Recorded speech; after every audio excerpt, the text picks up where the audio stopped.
Kita kembali di Perempuan Bicara Ramai Capres 2024 ya. Ini deklarasi demi deklarasi. Saya kembali tadi kan kita di awal sudah sempat bahas mereka-mereka yang memang menjadi capres begitu ya. Karena ada juga kendaraan politiknya. Nah, justru di yang kita lihat nama-nama yang muncul juga ternyata banyak nama besar yang belum punya kendaraan politik.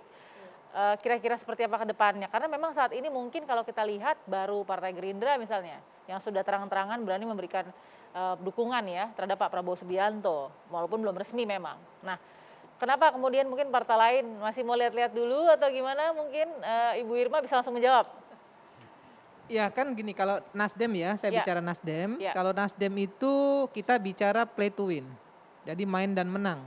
Untuk itu ada 3 syarat yang Play to memang, win, main untuk menang dong berarti dong. ya main untuk menang.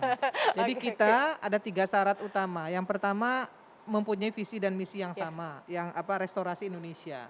Yang kedua tentu yang paling penting lagi adalah elektabilitas. Mhm. Ya, elektabilitas, akuntabilitas, kapasitas itu pasti ya. Nah, elektabilitasnya paling penting. Itu kita ambil melalui survei. Survei itu harus dilakukan oleh calon dan oleh partai kami. Ya. Jadi dua survei yang kita pakai. Mhm. Yang ketiga tentu finansial atau modal sosial. Hmm. Karena tanpa itu pasti nggak akan menang. Gitu ya. Jadi Kenapa? 3 hal itu harus dimiliki oleh calon. Satu tadi, Yang pertama visi misi harus sama ya, restorasi yes. Indonesia. Kemudian yang kedua elektabilitas, yang ketiga modal sosial. Aha, Modal aha. sosial itu kan bisa saja finansial, bisa saja ketokohan, keteladanan dan lain sebagainya. Oke. Itu penting sekali bagi Nah, sejauh Nasdem. ini belum ya, nama-nama yang ada belum ada Sampai yang hari memenuhi ini kriteria? ada, tentu ada. Oke. Banyak sih ya anak-anak muda yang sekarang ini tampil. Ya. Saya sih sebut aja, kalau saya nggak tanggung-tanggung ya. Ada Anies Baswedan, ada Pak Anies. Pak Oke. Anies juga punya kans yang besar loh ya. Oke. Kemudian ada Ridwan Kamil, ada Pak Ganjar Pranowo. Mhm. Kemudian jangan lupa juga kita sebut ya, ada Erick Thohir. Oke. Kemudian ada Risma. Kemudian ada Puan. Mhm. Kemudian juga ada Mbak Sri Mulyani. Hmm. Nah, satu idola saya juga yang ingin saya mau sebut nih.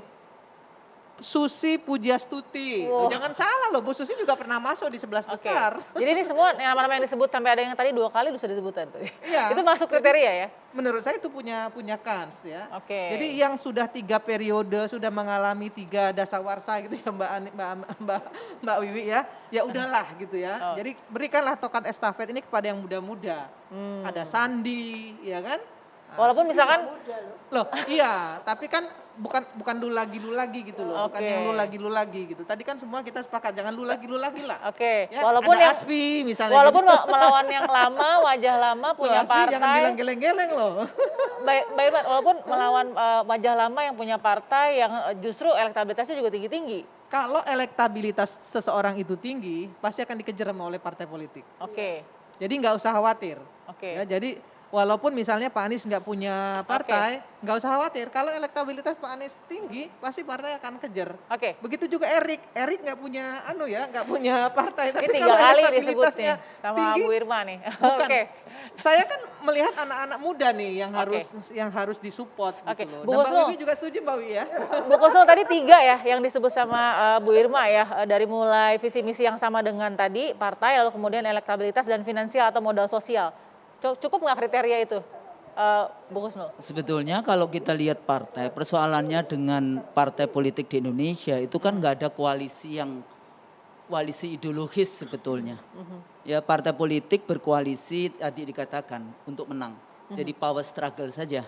Tapi untuk menang untuk apanya itu yang perlu dibuktikan kepada rakyat yang ini. Kalau kemudian koalisinya pragmatis, Yes. akhirnya ya cara-cara yang dilakukan adalah bail out yang dilakukan. Dan di sini letaknya permainan dari bandar itu akan melakukan yang tadi saya katakan, partai politik menjadi partai rental gitu ya untuk mengusung kekuatan atau siapapun calon yang ada. Oke. Nah, yang kedua lagi hati-hati karena jangan kembali lagi, mari kita evaluasi dengan baik kayak gitu ya.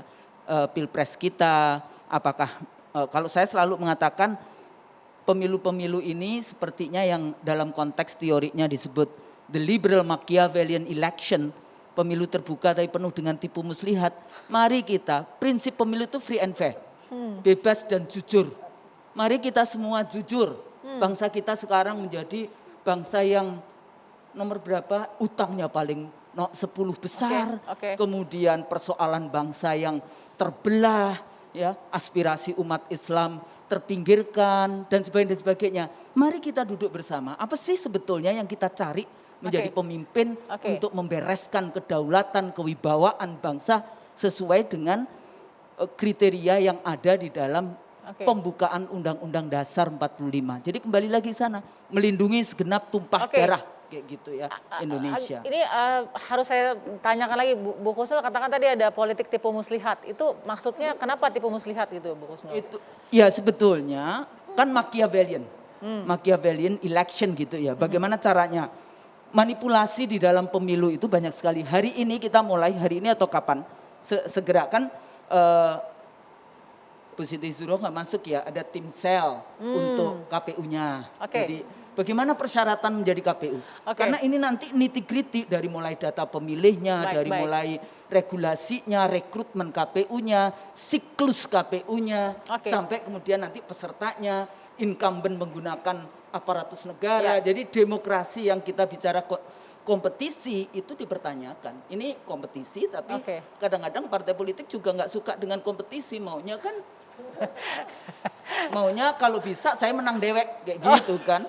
Gitu ya tadi ya Bu Irma, play to win. Jadi menang sendiri gitu. Bukan menang sendiri, main dan menang. Beda ya, menang sendiri dengan main dan menang itu beda.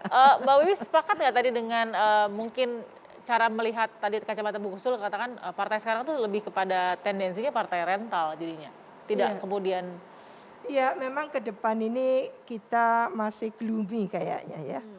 Ini bukan sangat negatif ya, tapi kalau kita tidak mampu memutus ya cara-cara praktek-praktek berpemilu dengan tahapan-tahapan yang dilandasi oleh penegakan hukum, menurut saya kita akan menghasilkan pemilu yang nanti juga endingnya rusuh, konflik, rusuh kan gitu ya, saling tidak percaya kan gitu ya.